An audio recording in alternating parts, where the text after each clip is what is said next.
एक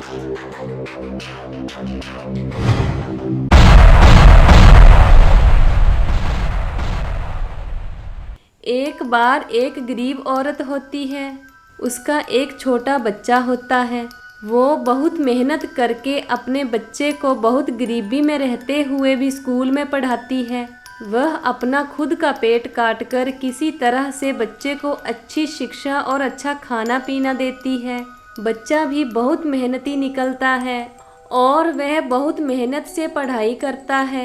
मेहनत से पढ़ाई करते हुए वह एक दिन बड़ा अफसर बन जाता है।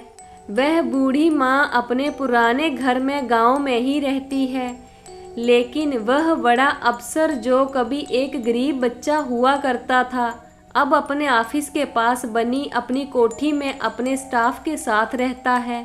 ऐसे ही समय बीतता जा रहा था। माँ अपनी जगह पर और बेटा अपनी जगह पर, सब ठीक चल रहा था।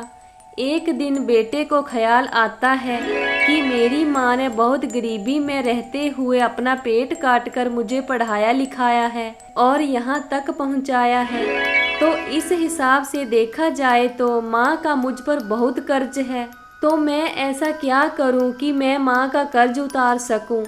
यह सोचकर वह शहर से गांव की ओर अपनी माँ को मिलने जाता है और जाते ही अपनी माँ को मिलकर घर की दुख सुख की बातें पूछकर अपने बारे में बताता है। माँ भी उसको बहुत प्यार करती है। वह बहुत खुश होती है कि मेरी मेहनत रंग लाई है, मेरा बेटा आज बड़ा अफसर बन गया है। तो इन तमाम बातों के बाद शाम को बेटा अपनी माँ को कहता है, माँ, तुमने मेरे लिए बहुत किया है, अब मैं तुम्हारा कर्ज उतारना चाहता हूँ। तो माँ बोली, छोड़ बेटा, ऐसी बातें नहीं करते। अपने बच्चों के ऊपर कैसा कर्ज। बेटे ने कहा, नहीं माँ, जब तुम कुछ भी नहीं थी तो भी तुमने मेरे लिए बहुत कुछ किया। अब मैं तो बहुत कुछ हूँ, मैं भी तुम्हारे लिए कुछ करना चाहता हूँ। तुम बताओ माँ, मैं क्या करूँ कि जो कुछ तुमने मेरे लिए किया है उसका कर्ज उतार सकूँ। तो माँ ने फिर कहा, बेटे, माँ बाप का कर्ज नहीं उतारा जा सकता। तू छोड़ इन बातों को, इन बातों में कुछ नहीं रखा। बस तू ठीक रहा कर, लोगों की सेवा किया कर, अपनी ड्यूटी को ईमानदारी से करना और गरीब बच्चों की मदद करना। बस मैं इसी में खुश हूँ। लेकिन बेटे, एक बात तुमको बता देती हूँ कि माँ बाप का कर्ज कोई भी बच्चा उतार नहीं सकता। और जब माँ बाप अपने बच्चों के लिए कुछ करते हैं तो वो अपनी जिम्मेदारी समझकर करते हैं, ना कि यह समझकर कि वो कल को कर्ज वापस लेंगे। इसलिए बेटे, तू जहाँ पर है, जैसे है, खुश रह। बस इसी में मेरी खुशी है। मुझे तुझसे कोई कर्ज वापस नहीं चाहिए। क्योंकि बेटा एक बड़ा अफसर बन चुका था, तो उसको ऐसा लगता था कि उसकी बात को कोई टाल नहीं सकता। उसको आदत पड़ गई थी कि जो बात उसके मुंह से निकल जाती थी वो उसका स्टाफ झट से पूरी कर देता था। इसलिए उसका तो स्वभाव बन गया था कि अपनी हर बात जो उसके दिमाग में आए उसको पूरा करना। तो वो पूरा जोर देकर अपनी माँ को कहता है, माँ, तू कुछ तो बोल। आज मैं बहुत बड़ा अफसर हूँ, मैं कुछ भी कर सकता हूँ। तुमको मेरी पावर का अंदाज़ा नहीं है।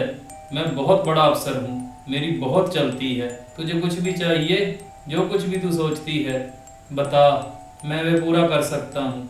लेकिन मैंने तुम्हारा कर्ज जरूर उतारना है। इतना सुनने के बाद माँ बोलती है, चलो ठीक है बेटा, अगर तुम जिद कर रहे हो तो कोई बात नहीं। तुम मेरा कर्ज कैसे उतार सकते हो वो भी मैं तुम्हें बता दूंगी। तुम ऐसा करो, आज रात यहीं मेरे पास रुक जाओ, कल काम पर चले जाना। ठीक है माँ, जैसा तुम कहो। कहकर अफसर और उसकी माँ दोनों खाने पीने के बाद सो जाते हैं।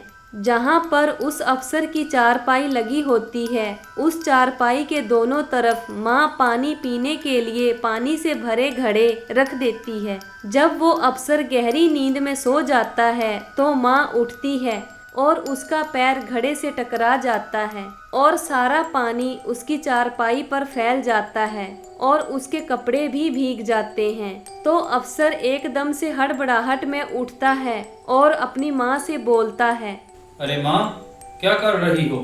तुम्हें इतनी भी समझ नहीं है? देखो, तुमने मेरे सारे कपड़े भी गीले कर दिए और मेरी नींद भी खराब कर दी। मैंने सुबह काम पर भी जाना है। तुम्हें मालूम भी है मैं कितने स्टाफ को हैंडल करता हूँ। अगर मैं रात को अच्छी नींद नहीं लूँगा तो सुबह अपना काम कैसे कर पाऊँगा? माँ बोलती है, कोई बात नहीं बेटा, गलती से मेरा पैर लग गया होगा। तुम ऐसा करो कि जिस तरफ तुम सोए हुए हो उसी चारपाई पर दूसरी तरफ सिर करके सो जाओ, तो तुम्हें यह वाला हिस्सा गीला नहीं लगेगा। खैर, अब अफसर भी क्या बोलता, वो उसकी माँ थी, लेकिन उसकी नींद खराब होने के कारण उसके दिल में बहुत गुस्सा आता है। वो दूसरी तरफ चारपाई पर सर रखकर सो जाता है। थोड़ी देर बाद माँ दोबारा उठती है और दूसरी तरफ पड़े हुए घड़े को भी उसी चारपाई पर उल्टा देती है। जब दोबारा उस ऑफिसर के सिर में पानी पड़ता है तो फिर तो वो आग बबूला हो उठता है और बोलता है, अब तो तुम भी मान गई होगी कि तुम्हें बिल्कुल भी अकल नहीं है। रात को भी आराम नहीं करने देती। सारा दिन क्या करती रहती हो? अब रात में घूम रही हो। दिन होगा तो घूम लेना। अगर यही गलती मेरे किसी स्टाफ मेंबर ने की होती तो मैं उसको बहुत बड़ी सजा दे सकता था। लेकिन तुम फिर भी माँ हो ना, इसलिए तुम्हें छोड़ रहा हूँ। मैं यहाँ बिल्कुल भी नहीं रुकूंगा। मैं अभी रात में ही वापस अपने घर जा रहा हूँ। तुम मुझे यहाँ परेशान कर रही हो। पहले एक तरफ पानी डाला, अब दूसरी तरफ पानी डाल दिया। तुम्हें इतनी भी समझ नहीं है कि घर में कोई मेहमान आ जाए तो उसके आराम का ध्यान रखना चाहिए? और इस तरह की और बहुत सारी बातें उसने अपनी माँ को बोल दी। तो उसकी माँ उसकी बातें सुनती रही और जब उसका गुस्सा कुछ शांत हुआ तो फिर माँ बोली, बस बेटा, उतार दिया मेरा कर्ज। तुम तो कहते थे कि मैं तुम्हारा कर्ज उतारने आया हूँ। 2 घंटे में ही तुम्हें बिस्तर गीला लगने लगा है। इसी तरह जब तुम छोटे थे तो तुम भी बिस्तर गीला किया करते थे और तुम्हारे गीले किए हुए बिस्तर पर मैं 5 साल तक सोती रही हूँ। मैंने तो कभी तुमसे इस तरह करके बात नहीं कही। मैं तो फिर भी तुमसे बहुत प्यार करती रही, तुम्हारी हर गलती को माफ़ करती रही। तुम्हें परेशान करना कोई मेरा मकसद नहीं था। मैं तो बस तुम्हें यह बताना चाहती थी कि माँ बाप का कर्ज कोई उतार नहीं सकता।